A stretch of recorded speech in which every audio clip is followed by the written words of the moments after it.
আল্লাহ সুবহানাহু ওয়া তাআলা রমাদানের এক মাস ব্যাপী ইবাদতের এই ভরা বসন্ত আর বিশাল বড় মৌসুম দিয়েছেন, যেন 11 মাসের সমস্ত ক্ষতি আমরা এই এক মাসে পুষিয়ে নিতে পারি। আল্লাহ সুবহানাহু ওয়া তাআলা আমাদেরকে সেভাবে রমাদানকে কাটাবার তৌফিক দান করুন। সম্মানিত উপস্থিতি, রমাদান মাসের প্রধান আমল হলো রোজা বা সিয়াম। এই সওম, সিয়াম বা রোজা, এই ইবাদত আল্লাহ তাআলা দিয়েছেন আমরা যেন তাকওয়া অর্জন করতে পারি। যদি রমাদান মাস শেষে আমরা তাকওয়া অর্জন করতে পারি, আমাদের মধ্যে আল্লাহ ভীতি জাগ্রত হয়, আমরা যদি পাপাচার ছাড়তে পারি, বদ অভ্যাস ত্যাগ করতে পারি, নেক আমল দিয়ে নিজের জীবনকে সাজাতে পারি, তাহলে আমাদের রমাদান সার্থক। আর না হলে এই রমাদান অনেক মানুষের জন্য শুধু উপোস থাকা ছাড়া আর কোনো কাজে আসবে না। তো এই জন্য আজ আমরা আমাদের রমাদানে সাধারণত যে সমস্ত ভুল ত্রুটিগুলো হয়, যেগুলোর কারণে আমাদের রমাদান সার্থক হয় না, অর্থবহ হয় না, রমাদানটা তার উদ্দেশ্যকে সফল করতে পারে না, বা আমরা রমাদানের যে আসল উদ্দেশ্য সেটি অর্জন করতে পারি না, যেই ভুলগুলোর কারণে এরকম 20টি ভুলের কথা আমরা আপনাদের সঙ্গে আজকে শেয়ার করতে চাই।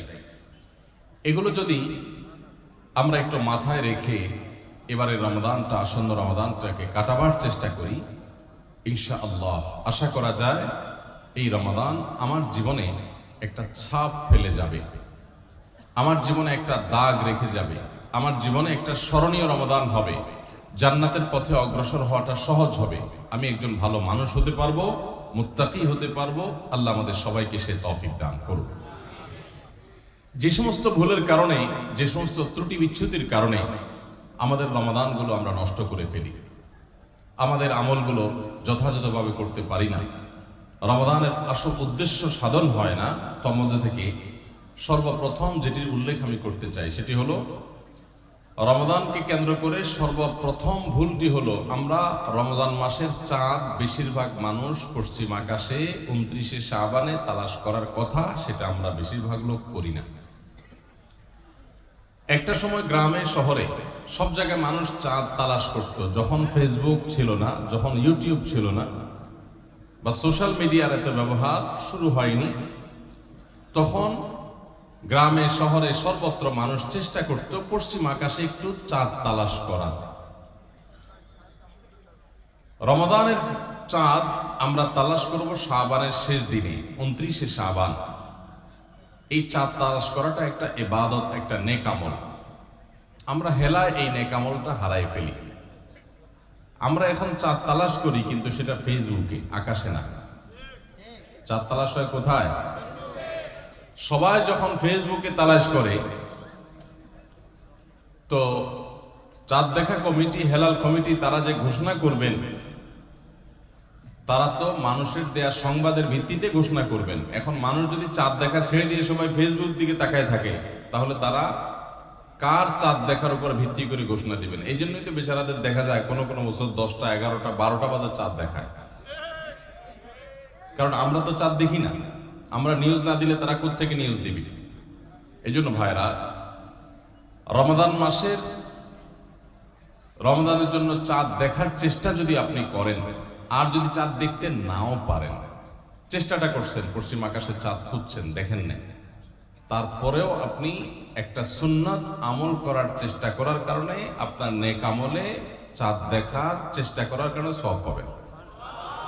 আর যদি চাঁদ দেখতে পান, তাহলে দোয়া পড়বেন, আল্লাহুম্মা আহিল্লাহু আলাইনা বিল ইয়ুমনি ওয়াল ঈমান ওয়াস সালামাতি ওয়াল ইসলাম।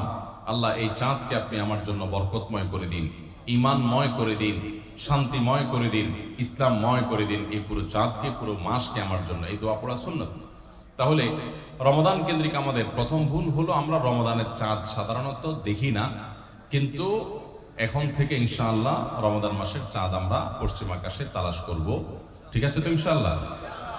দ্বিতীয়ত যে ভুলটি হয় তা হলো, রমাদানের প্রস্তুতি অংশ হিসাবে আমরা বেশিরভাগ মানুষই ভুল প্রস্তুতি নেই। সেটি হলো, প্রচুর পরিমাণে খাবার দাবার কেনাকাটা করে, সেগুলো সংগ্রহ করে বাসা বাড়িতে খাবার দাবারের স্তূপ দিয়ে ফেলা, এটা হলো আমাদের বেশিরভাগ মানুষের রমাদানের প্রস্তুতি। অন্য যে কোনো সময়ের চাইতে রমাদান মাসে অতিরিক্ত খাবার ইত্যাদি কেনাকাটা আমরা করি। এটা রমাদানের যথাযথ প্রস্তুতি না। এই বিষয়ে পারিবারিক মিটিং হওয়া উচিত, ফ্যামিলির সদস্যদেরকে নিয়ে বসা উচিত যে আমরা এই রমাদানটা কিভাবে কাটাবো। রমজান তো ইবাদতের মাস, তো ইবাদতের মাসে আমরা খাবার নিয়ে এত ব্যস্ত হয়ে গেছি কেন? যে আমাদের ছোলা, চিনি, বেগুন, বেসন, আমাদের যত রকমের আপনার রমজান কেন্দ্রিক আইটেম আছে সেগুলো কিনে আমরা ভরায় ফেলতেছি বাসা। রমাদান মাসে তো দিনের বেলা আল্লাহ তাআলা খাবারই বন্ধ করে দিয়েছেন, শুধু রাতের খাবার। তাহলে যেখানে দিনের বেলা খাবারের অপশনই নাই সেখানে খাবার আমরা দ্বিগুণ ত্রিগুণ কিনছি কেন? এটা রমজানের যথাযথ প্রস্তুতি না।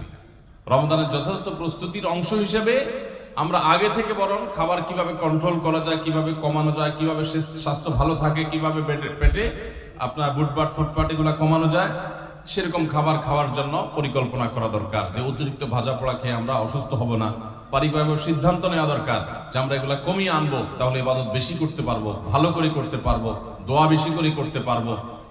এই জন্য রমজানের আমাদের দ্বিতীয় ভুল হলো রমজানের ভুল প্রস্তুতি। অতিরিক্ত খাদ্য মজুত করে, কেনাকাটা করে, ভোজ্যপণ্য স্তূপ করে আমরা রমজানের প্রস্তুতি নেই।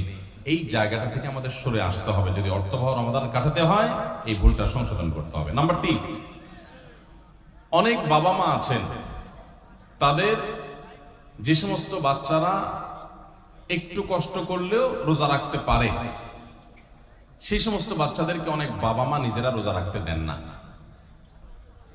স্কুলের অভিযোগ দিয়ে মাদ্রাসা খোলা সে অভিযোগ তুলে, তাদের পরীক্ষা চলছে সে অজুহাত তুলে, নানা অজুহাত তুলে আজকাল দেখা যায় 8-10 বছর 12 বছরের বাচ্চারা রোজা রাখতে গেলে অনেক মা বাপ নিষেধ করেন। আমরা আমাদের ছেলেবেলায় দেখেছি, আমাদের চেয়ে যারা বড় সে আর বড় মুরব্বী মানুষ আছেন আপনারা আরো বেশি দেখেছেন, যে আগে বাবা মা ছোট ছোট বাচ্চারা রোজা রাখতে চাইলে তাদেরকে উৎসাহ দিতেন, তাদেরকে অনুপ্রেরণা দিতেন, আগ্রহ জাগ্রত করতেন তাদের মধ্যে, তাদেরকে সাহস দিতেন যে হ্যাঁ হিম্মত করতে হয়। এখন বেশিরভাগ বাবা মা তাদের সন্তানদেরকে রোজা রাখতে উৎসাহিত করে না, বরং বাচ্চারা রোজা রাখতে গেলে তারা বলে না রাখার দরকার না, তুমি ভেঙে ফেলো। মনে রাখবেন সাহাবা একরামের একটি কমন আমল ছিল, তারা রমজান মাসের রোজা তো বটেই, এমনকি আশুরার রোজা এগুলো পর্যন্ত, নফল রোজা পর্যন্ত তারা তো রাখতেন, তাদের বাচ্চাদেরকে রাখাতেন এবং বিভিন্ন রকমের খেলনা ইত্যাদি দিয়ে বাচ্চাদেরকে ভোলানোর চেষ্টা করতেন। সেই সাহাবীরা যাদেরকে তাদের মা বাবারা শৈশবে কৈশোরে রোজা রাখার ব্যাপারে উৎসাহ দিয়েছেন, প্রেরণা দিয়েছেন, শিক্ষা দিয়েছেন, সাহস জুগিয়েছেন, তারাই কিন্তু বিশ্বটা জয় করেছে। কারণ কষ্ট করা শিখেছে, কষ্ট সহিষ্ণু হয়েছেন, ধৈর্য ধারণ করা শিখেছেন। রোজা রাখা মানে সংযম, এই সংযম শিখেছেন। ক্ষুধা হবে, খাবারও সামনে থাকবে, কিন্তু খাওয়া যাবে না।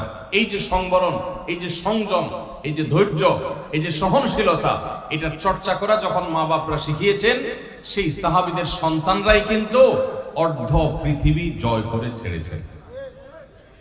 আর আজকে আমাদের সন্তানদেরকে আমরা রোজা রাখাই না কেন? আমাদের মায়া হয়, ছেলেটার মুখটা ফ্যাকাশে হয়ে যাবে, মেয়েটার মুখটা শুকায় যাবে, আমার কাছে ভালো লাগবে না। আমি সবসময় বলার চেষ্টা করি, দেখুন আমাদের সন্তানদেরকে ভোগ শেখাবার প্রয়োজন নাই, ভোগ এটা শেখানোর দরকার হয় না। ভোগ করতে সবাই পারে, এটার জন্য যোগ্যতা লাগে না। ত্যাগ সবাই পারে না, ত্যাগটা শেখাইতে হয়।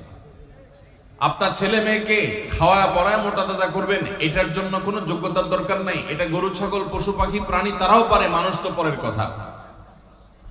খাইতে কে না পারে? সবাই পারে। কিন্তু খাবার আছে, তবু আমি আল্লাহর নির্দেশে নিজেকে সংবরণ করব। একটা নির্দিষ্ট সময় সূর্য ডোবার আগ পর্যন্ত আমি খাবো না। এই যে ধৈর্য, এই যে সহনশীলতা, এই যে আত্মনিয়ন্ত্রণ, এই যে কন্ট্রোল, এই জিনিসটা আপনার বাচ্চার জীবনে অনেক গুরুত্বপূর্ণ একটা ব্যাপার। এটা তার জন্য অনেক বেশি জরুরি, তার কারণ তার সারা জীবন সামনে পড়ে আছে। তার জীবনে যা চাইবে সে সবকিছু পাবে না, বহু কিছু তার চাওয়ার সাথে পাওয়ার মিল থাকবে না। তার জীবনে অনেক সংগ্রাম করতে হবে, অনেক ইচ্ছা বিরুদ্ধ বিষয় তার সামনে এসে দাঁড়াবে। তখন সে সংযমী হতে পারবে, আত্মনিয়ন্ত্রণ করতে পারবে, ধৈর্য ধারণ করা শিখতে পারবে।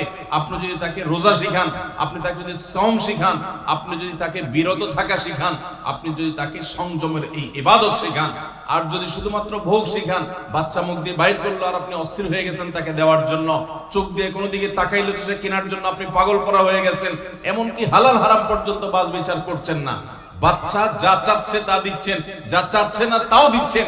এই যে ভোগবাদের ভিতরে নিজেও হাবুডুবু খাচ্ছেন, বাচ্চাকেও হাবুডুবু খাওয়াচ্ছেন, এর মাধ্যমে আপনার বাচ্চা কখনো যোগ্য মানুষ হবে না। আপনার বাচ্চা আর যা হোক, বিশ্বজয়ী সাহাবায়ে কেরামের সেই অনুসরণকারী বাচ্চা হতে পারবে না।